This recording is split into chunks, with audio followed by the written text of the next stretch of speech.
You're welcome, Elon. We're proving that Teslas can do it all. Long distance, towing a trailer.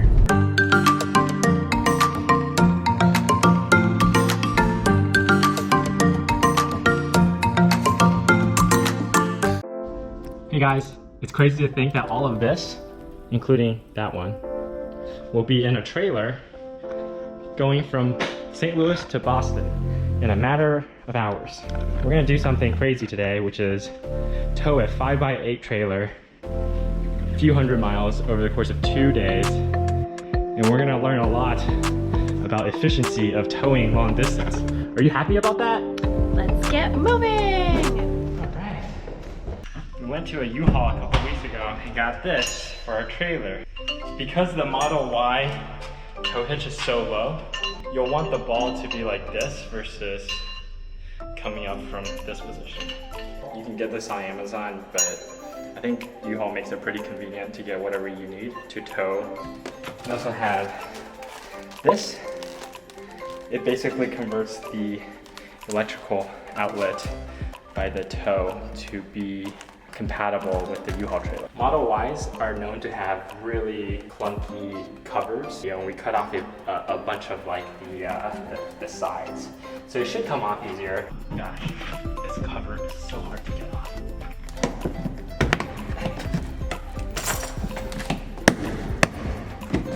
And yeah, it just pops right off. As you can see, we cut a bunch of these unnecessary flaps. This is nearly broken. Apparently this costs $15 at Tesla. So if you ever break these, it's pretty easy to get a new one. All right, there's a safety pin. This will go in like this. Okay. You just put it through the hole.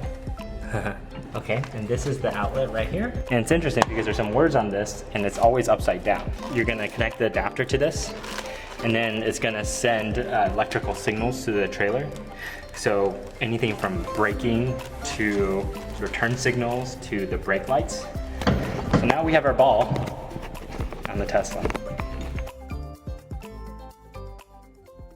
All right, so we're headed to U-Haul in St. Louis to pick up a 5x8 trailer.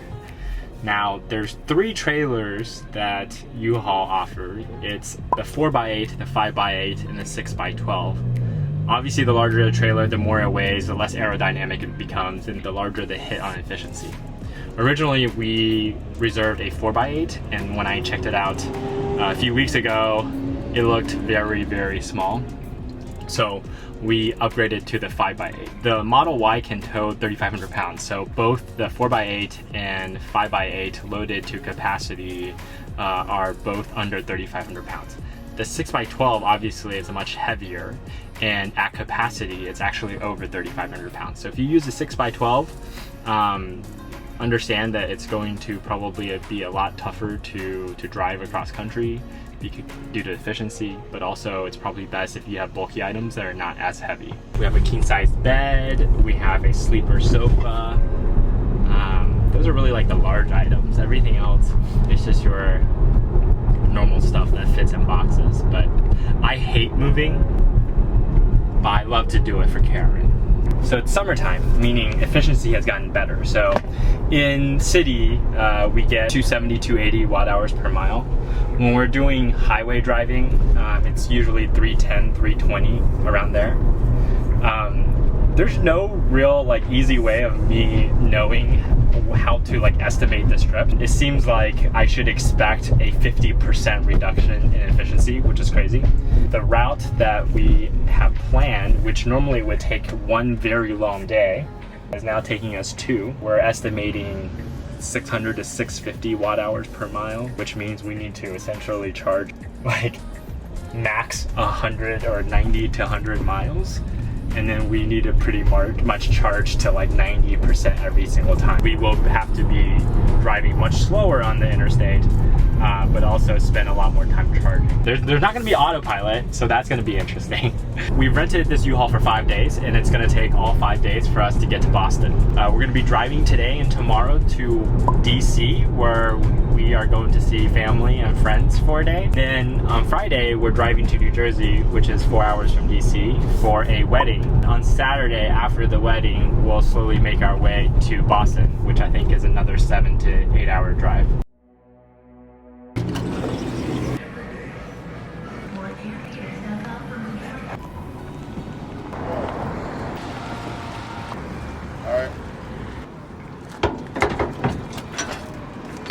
When you're driving forward, drive wide, turn wide. Yeah. But in reverse, you always want to turn your wheel in the opposite direction.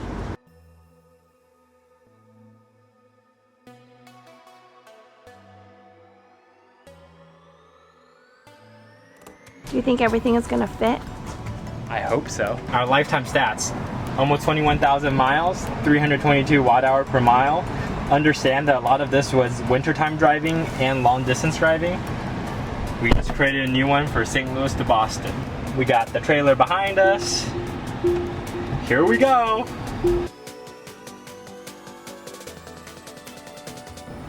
So it can sense that there's a trailer behind us because we connected the electricals. And so now autopilot is disenabled. But other than that, you know, like, feels pretty easy to drive. Most trailers, they have a minimum tongue weight and a maximum tongue weight. Maximum tongue weight meaning you can't put too much downforce on the hitch. Minimum tongue weight meaning to like ride and have traction, it needs to have some weight on that hitch. Right now it's very, very low given the trailer's empty. That's why they always tell you to put most of the weight in the front. So you want to have more tongue weight, and it also prevents whiplashing at high speeds. Given that we're driving so slowly and the trailer is completely unpacked, I expect that the drive home, we should be in the 500s. If we're above 600 on the way home at this low speed, then we're in for a rude awakening on the trip. If you're driving this empty on like really terrible pothole-ridden roads like we're doing right now, you can feel the trailer.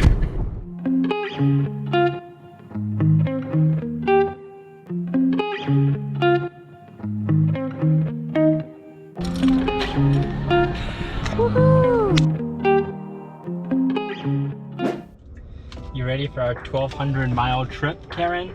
An hour later, so might as well be now. Let's do it! Oh man. Yeah, I definitely feel the trailer in the back. It's like my first time towing a trailer, so I don't know when others say that it feels very smooth. They're comparing it to other towing experiences. But when you're slowing down, you can definitely feel vibrations because, you know, the trailer is pushing you. What I'm looking for is, you know, is there any swaying at low speeds, right? If we pack the trailer correctly, there shouldn't be any swaying because it can get really dangerous at high speeds. Now this is the number I'm looking at. So, you know, we're driving again mostly local roads, which means if this is like above 700 on this leg, then we're screwed. It'd be too soon to tell, but the fact that we're under 600 is great. But then again, I'm going 58 following, you know, an 18-wheeler. Thank God for these pulled-through chargers, and thank goodness no one's using them because we need them.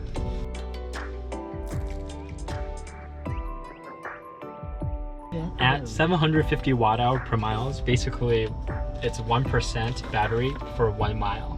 We have 89 miles between here and Effingham, Illinois. The way I'm calculating it is, even though we've gotten 532, that hasn't all been on the interstate. So let's give ourselves a buffer. So at 600 watt hours per mile times 89 miles, that's 53 kilowatt hours that we need. Model Ys have 75 kilowatts. They actually have like 77, but they don't want you to think like that. That's for the reserve. So conservatively speaking, we need 71%. Just because I definitely don't want to get caught in the middle between here and Effingham, I think we should just go to 80%. We use a better route planner, but it takes like an hour or two on the interstate before it calibrates to the watt hours of the car. So for example, you know, it thinks we're at 370 watt hour per mile, even though I told it that we're towing a trailer. So it's just looking at the average of, I don't know how long, but enough where we're at 530 and it thinks we're at 370. So once a better route planner has caught up and calibrated to our efficiency, then I trust this with my life in terms of, you know, how much to charge. Normally, when we do road trips, we try to reach every supercharger with like 5% battery. Probably don't want to do that this time around. So we'll probably try to aim for 10%. And if we see that, you know, this is spot on in terms of how much charge it's getting us to the next pit stop, then, you know, we'll start lowering it to 9%, 8%, 7%. As long as there's no like adverse weather that, you know, hits a route, we should be hitting whatever this says we should be hitting.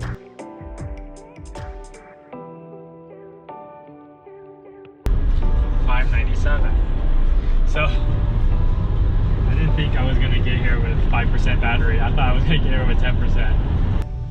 But yeah, thank goodness we overcharged. Or we probably would have just slowed down a bit if we didn't think we were gonna make it here.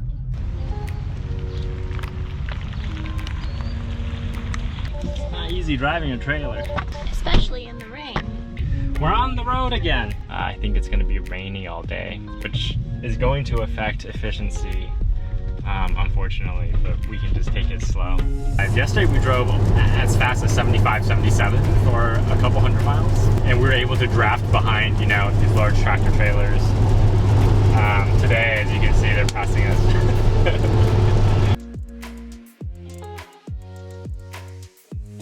So we're just about to finish our morning drive. This morning the rain was coming down moderately, and then throughout the morning while we're on the highway it became lighter and lighter, and now the skies have cleared up. Here are our stats so far. Michael's been going about 65 to 70 miles per hour. Our watt hours per mile has been anywhere from 560s to 600. We're still doing well on power. So did some research, and it seems like the next supercharger we're going to usually has 8 stalls, but because there's some renovation happening at a gas station, 4 of those stalls are going to be fenced off due to construction, which means 4 are available. It is in the middle of like no man's land, so if for whatever reason the construction expanded and all the superchargers are unavailable, then we're screwed. The storm that we're headed towards. Just in case we show up to the supercharger and it's not working, we'll have 25% battery to figure out what the f we're doing.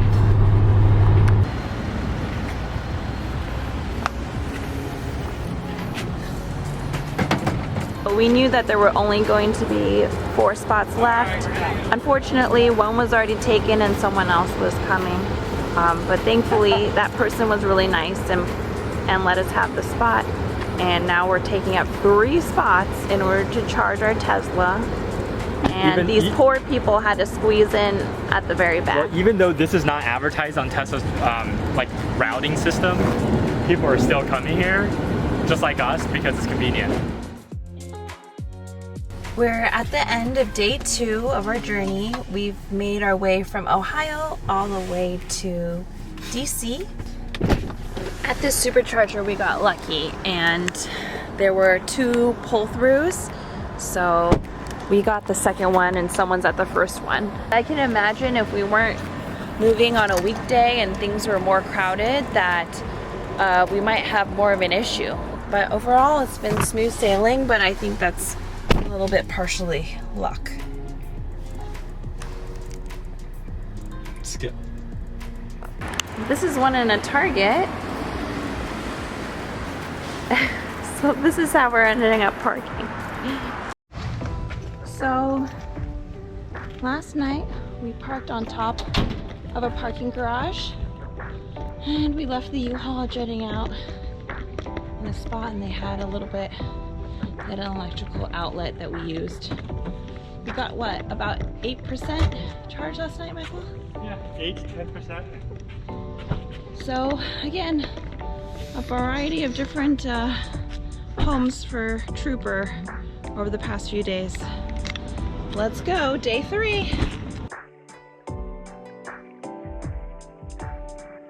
This is how we had to park Trooper in the mall parking garage.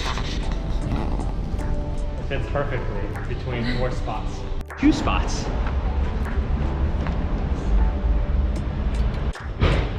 This is what street parking looks like.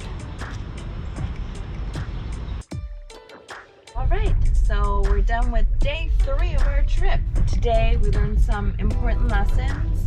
You can withstand high winds. We have a lot of thunderstorm warnings today. It's done well in the rain. The roads in DC are terrible. Driving on the interstate is definitely much nicer with a U-Haul. All right, see you tomorrow.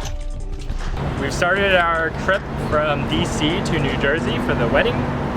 This is our first supercharger stop at one of the service roads, or service stops on the toll road. There's a pull-through spot, but somebody who didn't need it used it. And as a result, we're blocking 2 chargers. Fortunately, there's a lot of chargers that are available. Otherwise, we might have to wait. So, seeing how this trip might go, we're gonna try to charge pretty full here instead of just trying to charge enough for the next stop. We are in Maryland and it's a Friday, so it's drastically different than on the weekday. There are definitely more people and you can tell. So, just something we have to keep in mind.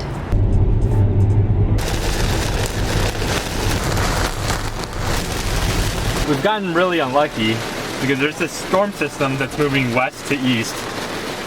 And we basically driven on the interstate the whole time when it was west of here. And we finally got past it and now we're charging and it's hitting us. As a result, I took a shower outside. So now we're close to New Jersey and they had this unique pull-through spot. There was someone else who was standing right here, but then we had blocked them, but they were thankfully able to get out without us having to unhook. Another unique situation with our little U-Haul. Okay, so we're at the hotel and this is how we're parking.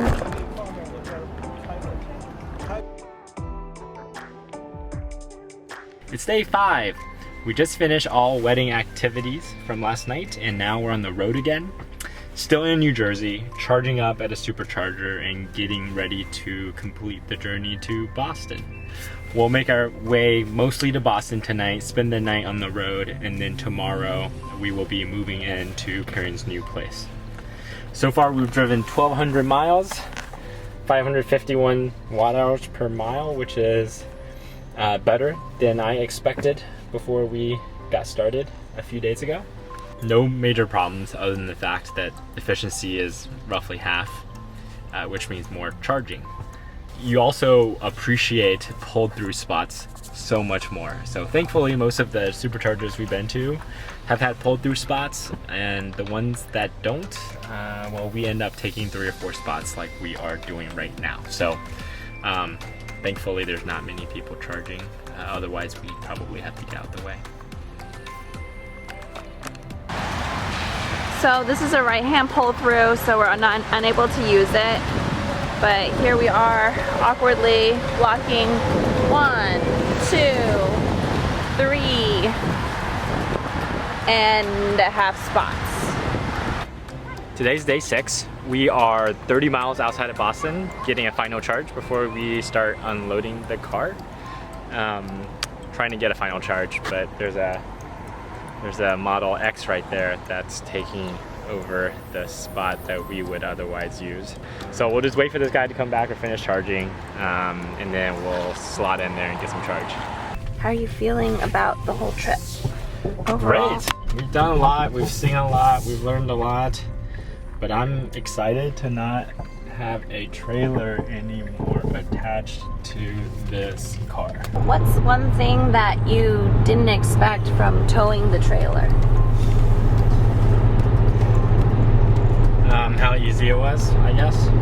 Did you feel like we got better mileage than you thought we were going to? Yeah, but then again, I had no idea what it was going to be, so I'm glad we overestimated the energy usage, and so ended up going further, charging less. The furthest we would go between charges is, I think, 80 miles, 80 to 90 miles. Did you see a significant decrease when we were in the rain? Not really, because traffic was a lot slower when it was wet, and so whatever efficiency you lost by driving in the rain was made up by going slower. Would you ever do this again? Yeah. You know, if we ever need to like buy something large, instead of renting a truck, we can just rent a trailer for a day. It's like $20, and then we can haul things around. How was the learning curve in learning how to maneuver with the trailer behind you? Well, having someone else definitely helps. There were many times when, you know, I just wanted to make sure that I wasn't backing up into a car, and you were very helpful. So that's definitely something. You know, I try to back up as little as possible.